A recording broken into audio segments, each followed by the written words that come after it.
नमस्कार दोस्तों, स्वागत है आपका हमारे इस चैनल धूप धुनुची आरती में। दोस्तों, जगद्धात्री पूजा में कलश स्थापना कब करनी चाहिए और कलश किस प्रकार का होगा, इस बारे में मुझे कुछ कमेंट्स मिले हैं, तो आज की वीडियो जो है मैं उसी के ऊपर बनाने वाला हूं।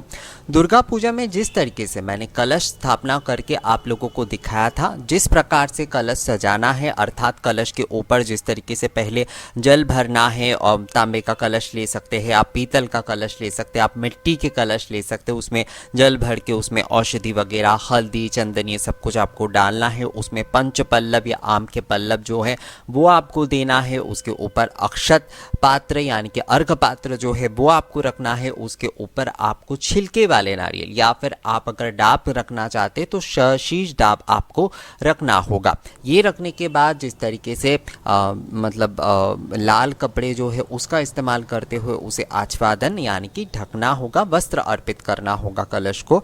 जो शाखा पौला या सुहाग के जो भी चूड़ियाँ आपके वहाँ पर मिलते हैं वो उसके ऊपर रखना होता है। चाहे तो चांद माला भी आप रख सकते हैं या फिर कोई लाल पुष्प की माला से भी आप कलश को सजा सकते हैं। तो इस तरीके से घट यानी कि कलश स्थापना आपको जगद्धात्री पूजा में भी करना है। कलश स्थापना में दुर्गा पूजा के जो नियम है बिल्कुल वही नियम जो है वो जगद्धात्री पूजा में लेना होगा। अर्थात जो प्रोसेस होगा, जो प्रोसीड्यूर है, जो तरीका है, जो स्टाइल है, वो संपूर्णतः से जगद्धात्री पूजा में भी सेम रहेगा। मैं यहाँ पर स्टाइल शब्द का इसलिए इस्तेमाल कर रहा हूँ क्योंकि वहाँ पर जो स्वास्तिक वगैरह मैंने बनाया था उसी प्रकार के स्वास्तिक ही आपको बनाना है। तो जैसे कि चंद्राकार स्वास्तिक मैंने वहाँ पर बनाया था, आप भी चंद्राकार स्वास्तिक बनाने की ही कोशिश करिएगा अगर आप जगद्धात्री दुर्गा पूजा में कलश स्थापना कर रहे हैं तो। पर अगर जो है आप चाहते हैं कि ये दूसरे प्रकार की, क्योंकि कई लोग मुझे कहते हैं कि हम चंद्राकार स्वास्तिक नहीं, हम नॉर्मल जो स्वास्तिक है वो बनाना चाहते हैं दादा, तो क्या वो गलत होगा? तो ऐसा कोई गलत नहीं होता है, पर माँ की पूजा में चंद्राकार स्वास्तिक बनाना ज़्यादा अच्छा होता है। अगर आप नहीं बनाना चाहते, नॉर्मल स्वास्तिक बनाना चाहते, तो वो भी आप बना सकते हैं, उसमें किसी भी प्रकार की कोई समस्या नहीं है।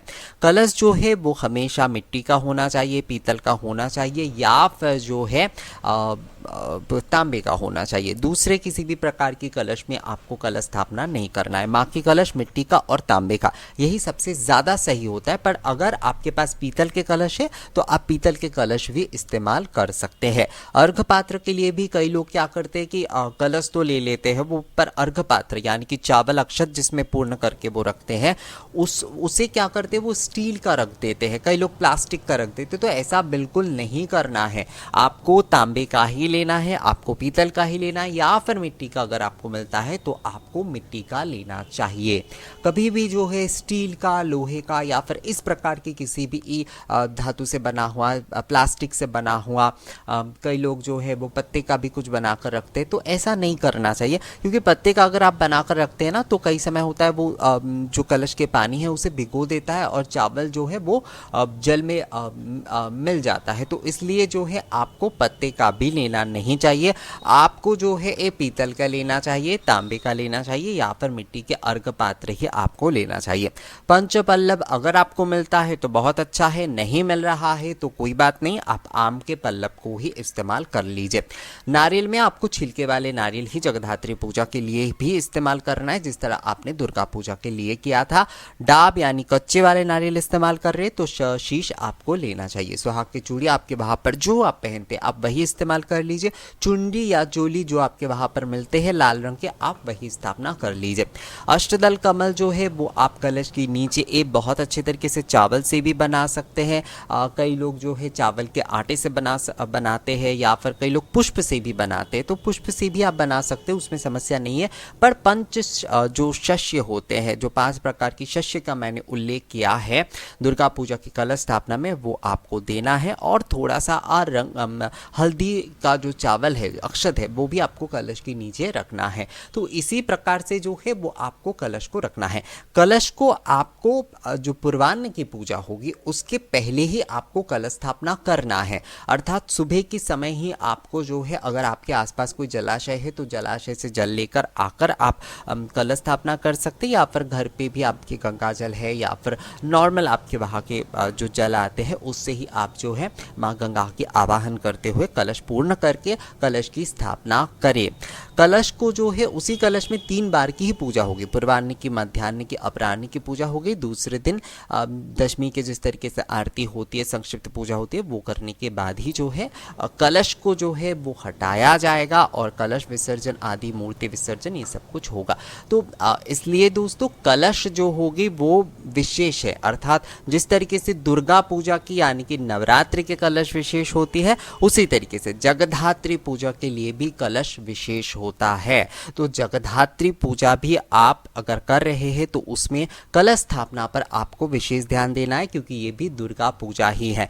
तो दोस्तों दुर्गा पूजा के एक कलश आपको जिस तरीके से मैंने दिखाया था उसी तरीके से जगधात्री पूजा की कलश भी आपको बिल्कुल उसी तरीके से स्थापना करना है।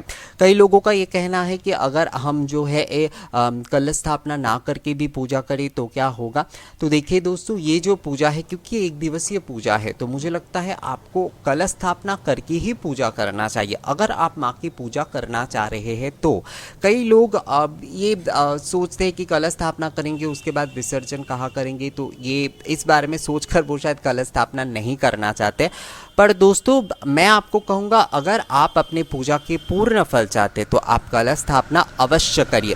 कलश स्थापना करके ही जो है आप माँ की पूजा करिए, क्योंकि माँ की पूजा में मूल रूप से अगर आप देखें तो माँ की पूजा में सप्तशती का पाठ, कलश, आरती अर्थात धूप दीप की आरती, यही सारी चीज़ें जो होती है ना वो मूल होती है। तो इसलिए आप जो है जब भी माँ की पूजा करें तो कोई भी पूजा आप करते हैं ना तो आप उसे कलश स्थापना करके ही पूजा करें।